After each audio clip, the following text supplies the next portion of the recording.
میں بانٹ سکتے ہیں۔ عقلی محبت، آپ جانتے ہیں کہ انسان کی عقل جو ہے کسی چیز کو کیا کرتی ہے، کسی چیز کے اندر جب خوبی دیکھتی ہے، اچھائی دیکھتی ہے تو فطری طور پر اس سے کیا کرتی ہے، محبت کرتی ہے۔ اور یہ چیز دو انداز سے ہو سکتی ہے، ظاہری چیز بھی ہو سکتی ہے اور معنوی چیز بھی ہو سکتی ہے۔ ظاہری چیز مثلا آپ کسی چیز کے حسن کو دیکھ کر کے آپ کا دل طبعی طور پر اس کی طرف کیا ہو جائے، مائل ہو جائے۔ اور اس بات پر قرآن مجید نے بھی اشارہ کیا ہے، اللہ کے رسول صلی اللہ علیہ وسلم کی حدیث بھی بتاتی ہے۔ اللہ کے رسول صلی اللہ علیہ وسلم ارشاد فرماتے ہیں ان اللہ جمیل یحب الجمال، کہ اللہ خوبصورت ہے، خوبصورتی کو اللہ تبارک و تعالیٰ کیا کرتا ہے، پسند کرتا ہے۔ آبشارے قدرتی خوبصورتی وغیرہ ہے، آبشارے ہوں، جھرنے ہوں، سمندر کے مناظر ہوں، انسان اس کو جب دیکھتا ہے تو اس کی طرف کیا ہو جاتا ہے، کھینچ اٹھتا ہے۔ میں نے آپ سے کہا کہ یہ ظاہری خوبصورتی ہے، اور وہیں ایک خوبصورتی ہے کیا، معنوی خوبصورتی۔ اور معنوی خوبصورتی کیا ہے کہ انسان کسی ذات کے اندر جب کمال کی اعلیٰ کوالٹی پاتا ہے تو اس کی طرف فطری طور پر اس کا دل کیا ہو جاتا ہے، مائل ہو جاتا ہے۔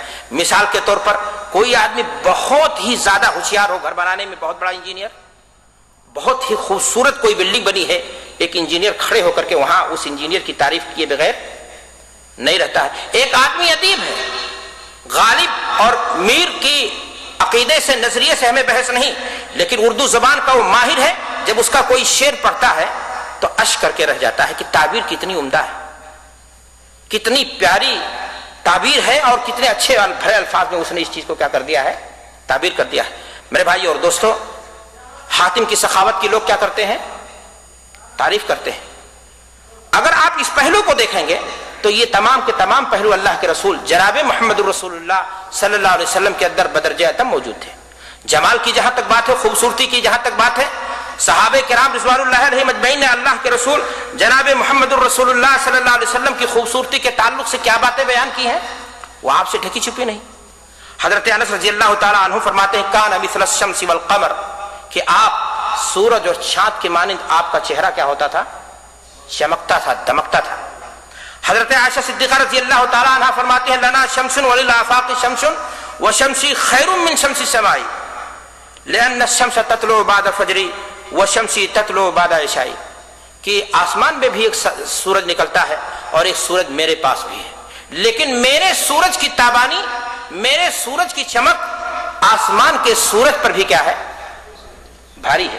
اللہ کے رسول جناب محمد رسول اللہ صلی اللہ علیہ وسلم کو اللہ تبارک و تعالیٰ نے اس درجہ کی خوبصورتی عطا فرمائی تھی۔ حضرت انس رضی اللہ تعالیٰ عنہ فرماتے ہیں کان رسول اللہ صلی اللہ علیہ وسلم من احسن الناس خلقا ولا مسست خزا ولا حریرا ولا شیئا کان الین من کف رسول اللہ، کہتے ہیں زندگی میں ہم نے کوئی بھی نرم ریشم جیسی چیز اور اسی طرح سے حریر جیسی چیز ہم نے چھوئی، اس سے بھی زیادہ اللہ کے رسول صلی اللہ علیہ وسلم کا دست مبارک کیا تھا، نرم تھا، ملائم تھا۔ اور یہ فطری بات ہے کہ انسان جب اس طرح کی چیز کو دیکھتا ہے، پاتا ہے، تو اس کا ذہن، اس کے ذہن میں طبعی طور پر اس چیز سے میلان پیدا ہوتی، محبت پیدا ہوتی ہے۔ میرے بھائی اور دوستو، حضرت علی رضی اللہ تعالیٰ عنہ ایک حدیث کے اندر ارشاد فرماتے ہیں کہ من رآہ بدیہۃ حابہ ومن خالطہ معرفۃ احبہ، کہ اگر کوئی شخص اللہ کے رسول صلی اللہ علیہ وسلم کو اچانک دیکھتا تو وہ مبہوت ہو جاتا،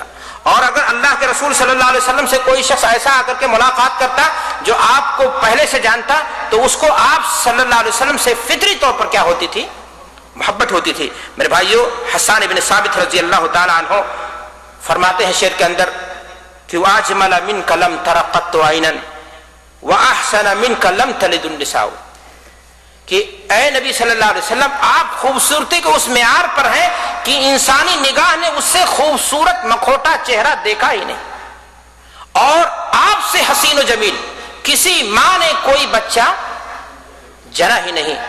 آپ کے بارے میں حسان فرماتے ہیں خلقت مبرعا من کل عیب کأنک قد خلقت کما تشاء، کہ آپ کو اللہ تبارک و تعالیٰ نے ایسے پیدا کیا جیسے خود آپ نے کہا ہو کہ ایسے ایسے مجھے آپ کیا کر دیجئے، پیدا کر دیجئے۔ تو اللہ کے رسول صلی اللہ علیہ وسلم کے اندر خوبصورتی کی وہ اعلیٰ کوالٹی موجود تھی کہ جس کو بنیاد پر بھی دوست نہیں، دشمن بھی جب اللہ کے رسول صلی اللہ علیہ وسلم کو دیکھتے تھے تو دل کے اندر اللہ کے رسول صلی اللہ علیہ وسلم سے ان کے یہاں کیا ہو جاتی تھی؟ محبت پیدا ہو جاتی تھی. یہ اور بات ہے کہ وہ اسلام نہیں لائے، ان کی محرومی رہی، لیکن دل میں کشش اس بنیاد پر پیدا ہو جاتی تھی. حسن یوسف دم عیسیٰ ید بیضا داری آنچ خوبا ہمادارن تو تنہا داری. اللہ تبارک و تعالیٰ نے آپ کو یہ ساری چیزیں دی تھیں. میرے بھائی اور دوستو، میں نے آپ سے کہا کہ عقلی محبت میں دوسری چیز ہے کمال، اور اس اعتبار سے بھی اگر اللہ کے رسول صلی اللہ علیہ وسلم کی ذات اطہر کو دیکھا جائے تو آپ کی شخصیت، آپ کی ذات ہر قسم کی ظاہری اور باطنی خوبیوں کا مجموعہ تھی. اللہ کے رسول جناب محمد الرسول اللہ صلی اللہ علیہ وسلم اخلاق میں اتنے بلند تھے کہ قرآن مجید نے آپ کے اخلاق کی بلندی کی کیا کی ہے؟ تعریف کی ہے.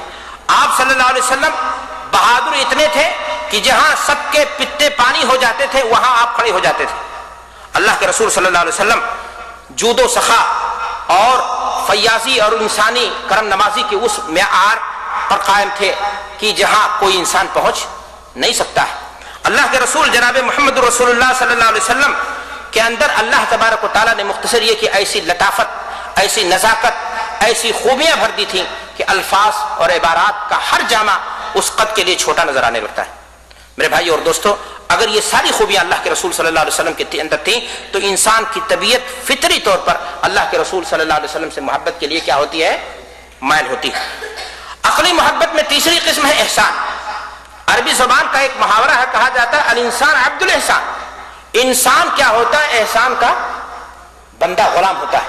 آپ جا رہے ہیں، آپ کو کوئی مشکل آ گئی، کسی اجنبی انسان نے آپ کی مشکل کی گھڑی میں اگر آپ کے ساتھ کوئی تعاون کر دیا تو آپ کے دل میں آٹومیٹک فطری طور پر اس کے لیے کیا ہوتی ہے؟ محبت پیدا ہوتی ہے اور محبت جاگتی ہے. میرے بھائی اور دوستو، اللہ کے رسول صلی اللہ علیہ وسلم کا جو معاملہ ہے، نبی کریم جناب محمد رسول اللہ صلی اللہ علیہ وسلم ہمارے سب سے بڑے محسن ہیں، ہمارے سب سے بڑے خیر خواہ ہیں. نیکی کے جو بھی کام تھے اللہ کے رسول جناب محمد رسول اللہ صلی اللہ علیہ وسلم نے ہم کو اس سے اپنانے کی تعلیم دی ہے. برائی کے جو بھی کام تھے، وہ چیزیں جو انسان کے لیے جنت کو دور کر سکتی تھیں، جہنم کو متعین کر سکتی تھیں، اللہ کے رسول جناب محمد رسول اللہ صلی اللہ علیہ وسلم نے ان تمام چیزوں سے ہمیں کیا کیا ہے؟ آگاہ کیا ہے. اللہ کے رسول صلی اللہ علیہ وسلم نے ہمیں ظلمات کی تاریکی سے، کفر کی تاریکی سے، بدعات و خرافات کی تاریکی سے نکال کر کے توحید کی روشنی دی. اللہ کے رسول جناب محمد رسول اللہ صلی اللہ علیہ وسلم نے انسانوں پر کتنا احسان کیا ہے کہ خود قرآن مجید میں اللہ تبارک و تعالیٰ نے بطور نعمت اس چیز کا ذکر کیا ہے. اللہ تعالیٰ قرآن مجید کے اندر ارشاد فرماتا ہے لقد من اللہ علی المؤمنین اذ بعث فیہم رسولا من انفسہم یتلو علیہم آیاتہ ویزکیہم ویعلمہم الکتاب والحکمہ وان کانوا من قبل لفی ضلال مبین. احسان جتایا ہے اللہ تبارک و تعالیٰ نے انسانیت پر کہ ہم نے اس نبی کو تمہارے ہی درمیان، تمہارے ہی میں سے بھیج کر کے تمہارے اوپر ہم نے کیا کیا؟ بہت بڑا احسان کیا ہے. تو اللہ کے نبی جناب محمد رسول اللہ صلی اللہ علیہ وسلم کے احسانات انسانوں پر اتنے زیادہ ہیں کہ جس کی بنیاد پر بھی اللہ کے رسول صلی اللہ علیہ وسلم سے محبت کی جانی چاہیے.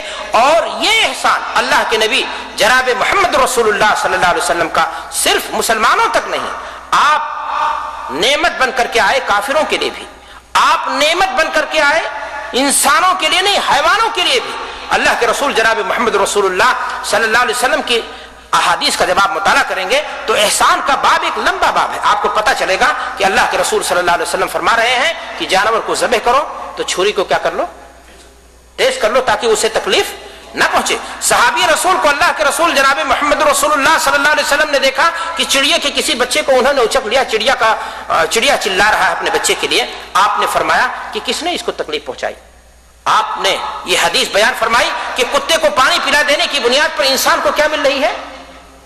جنت مل رہی ہے. اللہ کے رسول جناب محمد رسول اللہ صلی اللہ علیہ وسلم کے احسانات انسانوں کے لیے، حیوانوں کے لیے، مسلمانوں کے لیے، کافروں کے لیے. جب اتنی ساری خوبیاں اللہ کے رسول جناب محمد رسول اللہ صلی اللہ علیہ وسلم کے اندر تھیں، آپ کمال میں سب سے اتم تھے، جمال میں سب سے خوبصورت تھے، احسان میں سب سے بلند اور بالا تھے، تو پھر اس ذات سے، مطہرہ سے اور اس شخصیت سے ہمیں محبت بھی بدرجہ اتم کرنی چاہیے. میرے بھائی اور دوستو، محبت کی تیسری قسم ہے.